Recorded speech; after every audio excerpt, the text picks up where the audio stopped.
అనాశ్రితః కర్మఫలం కార్యం కర్మ కరోతి యః స సన్యాసీ చ యోగి చ న నిరగ్నిర్న చాక్రియః.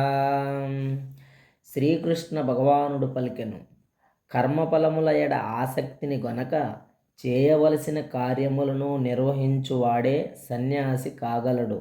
అతడే నిజమైన యోగి. అంతేగాని కేవలము అగ్నిని రగిలింపక మరియు కర్మలను చేయక ఇండుడివాడు యోగి కాజాలడు. యం సన్యాసమితి ప్రాహుర్యోగం తం విద్ధి పాండవ సన్యస్త సంకల్పో యోగి భవతి కచ్చన.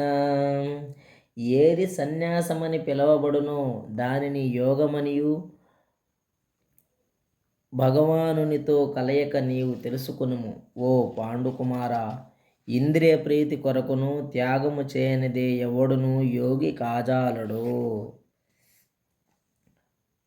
ఆరురుక్షోర్మునేర్యోగం కర్మ కారణముచ్యతే యోగారూఢస్య తన్యైవ శమ కారణముచ్యతే. అష్టాంగ యోగ పద్ధతి యందు ఆరంభ స్థితిలోనున్న యోగికి కర్మము సాధనముగా చెప్పబడగా, యోగమునందు సిద్ధిని పొందిన వానికి భౌతిక కర్మల విరమణ సాధనముగా చెప్పబడినది. యదా హి నేంద్రియార్థేషు న కర్మస్వనుషజ్జతే సర్వసంకల్ప సన్యాసి యోగారూఢస్థదోచ్యతే. విషయ కోరికలను అన్నింటినీ విడిచి ఇంద్రియ ప్రీతి కొరకు వర్తించుట గాని కామ్య కర్మలందు నియుక్తుడగుట గాని చేయని మనుజుడు యోగారూఢుడని చెప్పబడును. ఉద్ధరేదాత్మనాత్మానం నాత్మానమనవా సదాయేత్ ఆత్మైవ హ్యాత్మనో బంధురాత్మైవ రిపురాత్మనః. ప్రతి ఒక్కరూ తన మనస్సు యొక్క సహాయముచే తనను తాను ఉద్ధరించుకొనవలెను గాని అధోగతి పాలు చేసుకొనరాదు. బద్ధజీవునికి మనస్సనునది మిత్రుడను అలాగుననే శత్రువును అయ్యున్నది. బంధురాత్మాత్మనంతస్య ఏనాత్మైవాత్మనా జితః అనాత్మనస్తు శత్రుత్వే వర్తేతాత్మైవ శత్రువాత్.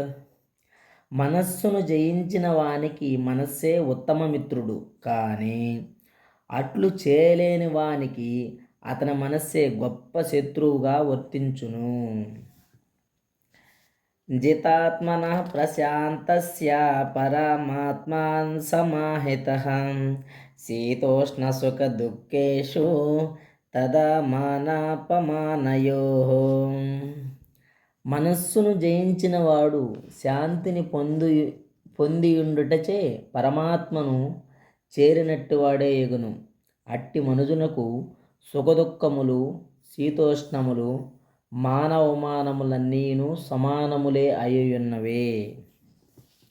జ్ఞాన విజ్ఞాన తృప్తాత్మా కూటస్థో విజితేంద్రియః యుక్త ఇత్యుచ్యతే యోగి సమలోష్టాస్మ్యకాంచనః.